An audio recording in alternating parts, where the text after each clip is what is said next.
Hello friends, आप सभी का हार्दिक स्वागत है आपके अपने YouTube channel Kautilya classes Hajipur पर। फ्रेंड्स, आप सभी जान चुके हैं कि इस तस्वीर में जिनकी तस्वीर बीच में है, यानी एक तरफ लालू जी हैं बाएं तरफ, दाहिने तरफ नीतीश कुमार जी हैं। तो इस तस्वीर में जो बीच में जिनकी तस्वीर है, ये अब कौन है आप सभी लोग जान गए होंगे। फ्रेंड्स, अभी भी अगर नहीं जानते होंगे तो मैं बता देता हूँ। फ्रेंड्स, ये हैं आलोक राज जी। लालू जी और नीतीश जी की तस्वीर के बीच में जो शख्स हैं वो हैं बिहार के नए डीजीपी आलोक राज जी। फ्रेंड्स, और अब आप पूछेंगे कि इनके बीच में और दोनों तरफ से लालू जी और नीतीश जी की तस्वीर क्यों है। फ्रेंड्स, तो मैं बता दूं कि बिहार के नए डीजीपी आलोक राज जी एक ऐसे शख्स हैं जिनके ससुर जी भी डीजीपी हुआ करते थे बिहार के, और अब ये डीजीपी बने हैं बिहार के। और यहाँ पे दोनों तरफ जो लालू जी और नीतीश जी हैं, तो बता दूं मैं कि इनके जो ससुर जी थे वो लालू जी के समय में बिहार के डीजीपी रह चुके थे, और अब आलोक राज जी नीतीश कुमार जी के समय में बिहार के नए डीजीपी बने हैं। फ्रेंड्स, तो काफ़ी इंटरेस्टिंग हुआ ये करंट अफेयर्स। ऐसे डीजीपी बिहार के हैं जिनके ससुर जी भी डीजीपी रह चुके हैं बिहार के, अब ये बने हैं बिहार के नए डीजीपी। फ्रेंड्स, तो चलिए, इतना इंटरेस्टिंग करंट अफेयर्स काफ़ी महत्वपूर्ण है फ्रेंड्स। और मैं आलोक राज जी पे ये दूसरी वीडियो बना रहा हूँ क्योंकि कोई भी व्यक्ति इतना बड़ा पोस्ट पे जाता है तो उन्हें सभी को इनके बारे में जानना चाहिए फ्रेंड्स, क्योंकि ये इतने बड़े पद पे पहुँचे हैं तो ये कैसे शख्स हैं, क्या इनके शौक़ हैं, और जो छात्र तैयारी करते हैं कंपटीशन की उन्हें तो और जानना चाहिए फ्रेंड्स, क्योंकि ऐसे शख्स को जो इतने बड़े पद पे पहुँचते हैं उनके बारे में जानकर आप इनसे प्रेरणा लेकर आप भी पढ़ सकते हैं, आगे बढ़ सकते हैं। फ्रेंड्स, तो बात करते हैं आलोक राज जी के बारे में। आलोक राज जी के बारे में आपको मैंने इसके पहले वीडियो में बता दिया है कुछ, अब और डिटेल से इनके बारे में जानते हैं। फ्रेंड्स, तो ये आप सभी जान चुके हैं कि मुजफ्फरपुर ज़िले के सरैया प्रखंड के गोपालपुर के नेउरा गांव के रहने वाले हैं। फ्रेंड्स, और वर्तमान में आलोक राज का पूरा परिवार पटना के कंकड़बाग कॉलोनी में रहता है।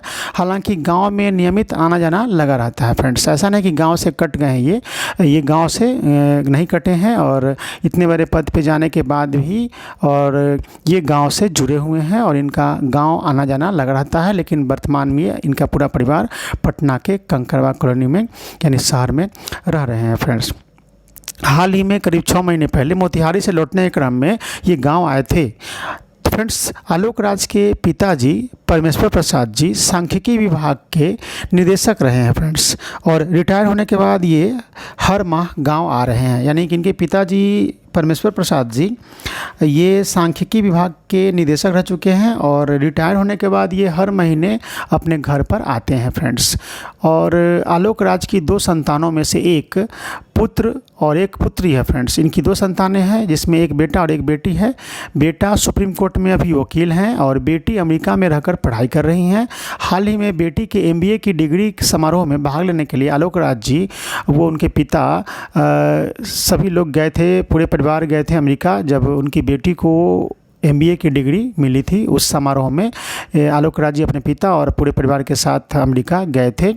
तो फ्रेंड्स, यहाँ पे बात कर रहे हैं यह कि आलोक राज के 2 भाई विदेशों में रहते हैं, जबकि उनकी एक बहन डॉक्टर हैं और उनकी पत्नी दूरदर्शन पटना में न्यूज़ रीडर भी रह चुके हैं। फ्रेंड्स, तो काफ़ी अच्छी फैमिली है। फ्रेंड्स, और सबसे बड़ी बात यह कि इनके ससुर भी DGP रह चुके हैं। फ्रेंड्स, आलोक राज जी के ससुर जी DN सहाय दिनेश नंदन सहाय भी राज्य के DGP रह चुके हैं। आलोक राज की शादी के समय उनके ससुर DGP के पद पर बिहार में तैनात थे, और सेवानिवृत्ति जब हो गए आपको DN सहाय जी, तो ये त्रिपुरा और बाद में फिर छत्तीसगढ़ के राज्यपाल भी बनाए गए, और करीब 6 साल पहले उनका देहांत हो गया है। फ्रेंड्स, तो इस तरीके से काफ़ी महत्वपूर्ण बात है यहाँ पे।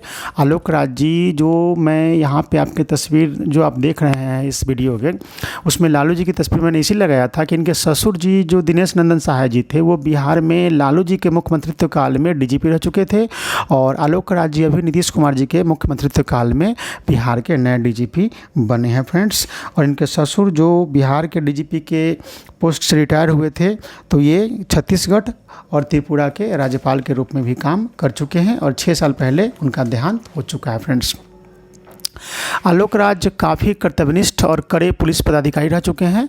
इन्होंने राजविंदर सिंह भट्टी से विधिवत बिहार के डीजीपी का प्रभार ले लिया है।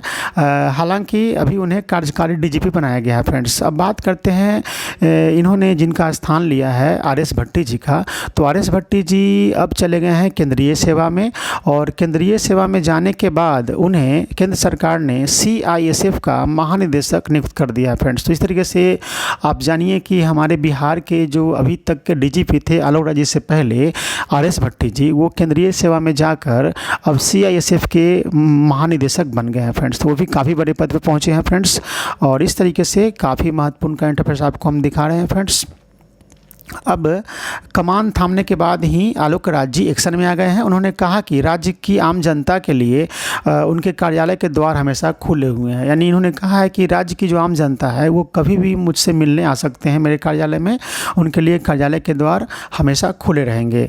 विधि व्यवस्था के सुचारू संचालन के लिए डीजीपी ने अपने सभी पुलिस अफसरों को 6 स जैसे होता है ना, य र ल व स, तो 6 यानी 6 स का टिप्स दिया। यानी कि 100 अक्षर से जो 6 शब्द बने हैं उनके बारे में उन्होंने चर्चा किया है। ये क्या क्या है, तो देखिए उन्होंने कहा है कि पुलिस समय पर, यानी कोई भी काम समय पर किया जाए। यानी पहला स का मतलब समय पर, यानी पुलिस के बारे में कहा गया है अधिकारियों को कि कोई भी कहीं से भी कोई चीज़ घटना हो तो समय पर पहुँचिए, यानी कि समय पर, यानी पहला स।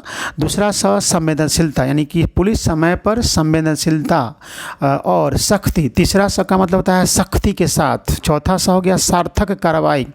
पांचवा होता है सत्यनिष्ठा के साथ पुलिस की कार्यशैली का आवश्यक अंग होना चाहिए। सत्यनिष्ठा पुलिस की कार्यशैली का आवश्यक अंग होना चाहिए। और साथ में उन्होंने कहा कि स्पीडी ट्रायल से अपराधियों को सजा दिलाया जाए। यानी इसमें जो 6 स है, 6 स पर जो इन्होंने बात कही है, पहला है समय, दूसरा संवेदनशीलता, तीसरा सख्ती, चौथा सार्थक, पाँचवा सत्यनिष्ठा, और छठा स्पीडी ट्रायल, और सातवां सजा। यानी कि पुलिस समय पर संवेदनशीलता और सख्ती के साथ सार्थक कार्रवाई करे, सत्यनिष्ठा पुलिस की कार्यशैली का आवश्यक अंग होना चाहिए, और स्पीडी ट्रायल से अपराधियों को सजा दिलाएं। इस तरीके से इनका 6 यानी 6 सौ का यही मतलब हुआ। फ्रेंड्स, काफ़ी महत्वपूर्ण इन्होंने कंसेप्ट दिया है पुलिस पदाधिकारियों को कि आप अपने कर्तव्य में लगे रहिए और 6 स का पालन कीजिए। बिहार का डीजीपी बनने से पहले Alok Raj ji vigilance investigation bureau में डीजी के पद पर कार्यरत थे।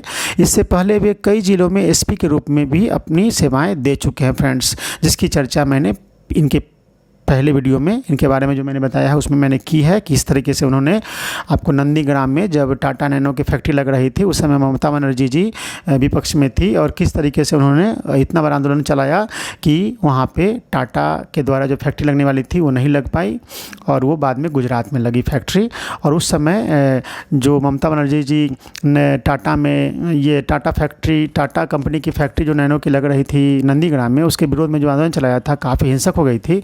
और उस हिंसक आंदोलन के समय में ये आलोक राज जी वहीं पे ड्यूटी कर रहे थे, और उन्होंने अपने कर्तव्यनिष्ठता का परिचय दिया और काफ़ी अच्छे तरीके से शांतिपूर्ण तरीके से उसको हैंडल किया उस स्थिति को। और काफ़ी उन समय उनकी चर्चा पूरे देश में हुई कि नंदीग्राम में इतनी बड़ी हिंसा फैल चुकी थी, लेकिन इनकी सतर्कता की वजह से ये ज़्यादा नुकसानदायक नहीं रहा और शांति व्यवस्था इन्होंने कायम कर दी थी। फ्रेंड्स, इसी तरीके से पश्चिमी सिंहभूम जिले में रहने समय उन्होंने बहुत सारे काम किए। उसकी चर्चा मैंने पिछले वीडियो में किया है। हजारीबाग के एसपी रहने के दौरान उन्होंने क्या काम किया, इसकी चर्चा मैंने पिछले वीडियो में किया है। आप उन्हें जाके देख सकते हैं, सुन सकते हैं। और उन्होंने केंद्रीय प्रतिनियुक्ति पर भी काम किया है, और वर्ष 2005 से 2010 तक उन्होंने केंद्रीय रिजर्व पुलिस बल सीआरपीएफ में अपनी सेवाएं दी हैं। आलोक राज के ससुर भी डीजीपी रह चुके हैं, दिनेश नंदन सहाय, जिसकी बात मैंने की। लालू यादव के शासनकाल में सेवानिवृत्ति के बाद भी त्रिपुरा के राज्यपाल बनाए गए, फिर उसके बाद छत्तीसगढ़ के राज्यपाल बने, और उन्होंने इस पद पर 3 साल तक अपनी सेवाएँ दी, और 6 वर्ष पहले उनका देहांत हो चुका है। अब बात करते हैं आलोक राज जी के बारे में। जो हेडिंग आपको दिख रहा है यहाँ पे इस वीडियो की तस्वीर पर कि आलोक राज ने वर्दी के लिए छोड़ दिया असली शौक। तो कहने का मतलब है कि इनको स्कूल कॉलेज के समय से ही गाने का काफ़ी शौक था, लेकिन जब से ये आईपीएस बने तब से उन्होंने गाने के शौक को छोड़ दिया, क्योंकि आईपीएस का पद जो होता है काफ़ी महत्वपूर्ण होता है, और उस पद पर रहते हुए अपने कर्तव्य को निभाने के दौरान उन्होंने अपने असली शौक शौक़ छोड़ दिया, यानी गाने का शौक़ छोड़ दिया था फ्रेंड्स। तो बात यही कर रहे हैं कि पिछले साल सावन के महीने में भगवान शिव पर इन्होंने एक भजन गाया था जो सोशल मीडिया पर काफ़ी वायरल हुआ था और इसे जमकर शेयर भी किया गया था। उसके बाद उन्होंने जब चर्चा में आ गए थे उनका गाना, और तब उनका एक इंटरव्यू लिया गया था, तो उन्होंने इंटरव्यू में बताया था कि स्कूल कॉलेज के समय से ही उन्हें फिल्मी गाने का बहुत शौक़ था, लेकिन 20 अगस्त 1989 को जब वे IPS बन गए तो यह सब छूट गया। उन्होंने कहा था कि पुलिस का काम और उसकी जिम्मेदारी अलग होती है, और इसी जिम्मेदारी ने उन्हें उनके असली शौक़ से अलग कर दिया था, और इस तरीके से उन्होंने स्कूल कॉलेज से जो उनका शौक़ था गाने का उसको उन्होंने छोड़ दिया, क्योंकि पुलिसिंग का काम काफ़ी जिम्मेदारी वाला काम होता है, और जिम्मेदारी के चलते उन्होंने गाने का शौक़ छोड़ दिया। पुलिसिया दुनिया में इतना व्यस्त हो गए कि करीब 22 साल तक उन्होंने संगीत का शौक़ छोड़ दिया, लेकिन वर्ष 2011 में उन्होंने फिर से संगीत की दुनिया में वापसी की। उन्होंने अशोक कुमार को अपना गुरु बनाया और हिंदुस्तानी शास्त्रीय संगीत सीखना शुरू कर दिया, और लगभग 6 साल तक रियाज करने के बाद इस तरीके से देखिए कि 22 साल तक तो उन्होंने संगीत से दूरी बना ली, 89 से आपको 2011 तक। लेकिन 2011 में एक बार फिर से उन्होंने संगीत में अपनी रुचि दिखाई और संगीत में अपना ये हुनर दिखाना शुरू कर दिया, और 2011 से लगभग 6 साल तक रियाज करने के बाद 2017 में उनका पहला एल्बम साईं रचना रिलीज हुई। इसके बाद दुष्यंत कुमार की गज़लों का एक एल्बम भी गाया उन्होंने बाद में, और बाद में उन्होंने कबीर के भजनों का भी एक एल्बम रिलीज़ किया था फ्रेंड्स। तो इस तरीके से काफ़ी उन्होंने अपना शौक़ अब जा कर के पूरा किया, लेकिन सीमित समय दे करके। और बता दूं कि उन्होंने बताया कि उनका एक यूट्यूब चैनल भी है, और जो ये यूट्यूब चैनल, उनका जो यूट्यूब चैनल है उस पर 1000 सब्सक्राइबर हो चुके हैं फ्रेंड्स, और उस पर अपने वीडियो कभी कभी डालते हैं गाना का। तो इस तरीके से काफ़ी महत्वपूर्ण रहा इनके बारे में जानना फ्रेंड्स। आप सभी ने आलोक राज जी के बारे में जाना, और सबसे बड़ी बात कि एक ऐसे DGP हुए जिनके ससुर जी भी DGP और ये भी DGP रहे। और सबसे बड़ी बात ये है कि इन्होंने अपने पुलिस पदाधिकारियों को 600 का एक कंसेप्ट दिया है, जिसमें उन्होंने कहा है, एक बार फिर से मैं बता दूं, काफ़ी महत्वपूर्ण है ये 600 का कंसेप्ट, जिसमें उन्होंने 100 अक्षर से बने 6 शब्दों पर उन्हें जोड़ दिया है। पुलिस समय पर, संवेदनशीलता और शक्ति के साथ सार्थक कार्रवाई करे, सत्यनिष्ठा पुलिस की कार्यशैली का आवश्यक अंग होना चाहिए, और स्पीडी ट्रायल से अपराधियों को सजा दिलाए। यानी कि यहाँ पे 6 है: समय, संवेदनशीलता, शक्ति, सार्थक, सत्यनिष्ठा, स्पीडी ट्रायल और सजा। तो इस तरीके से आलोक राज जी के बारे में मैंने इन 2 वीडियो में बताया है। इसके पहले एक वीडियो मैंने अपलोड किया, उसमें भी इनके बारे में बहुत सारी बातें बताई हैं। अब ये दूसरी वीडियो आपके सामने है, जिसमें मैंने बताया कि किस तरीके से ये ऐसे व्यक्ति हुए, हमको लगता है देश के पहले व्यक्ति हैं जो किसी राज्य के DGP पद पे पहुंचे हैं, और ऐसे प्रथम व्यक्ति होंगे जिनके ससुर जी भी DGP के पद पर रह चुके हैं फ्रेंड्स। तो इस तरीके से आलोक राज जी के बारे में देखिए अब इनकी कार्यशैली कैसी रहती है। इन्होंने जैसे ही कमान संभाला, अपने अधिकारियों को जो 600 का जो 6 यानी 600 पर जो आधारित शब्द हैं उसका पालन करने के लिए आदेश दिया है, तो लगता है कि अब इनके नेतृत्व में बिहार में काफ़ी अच्छी शासन व्यवस्था होगी, पुलिस प्रशासन व्यवस्था चुस्त दुरुस्त होगा।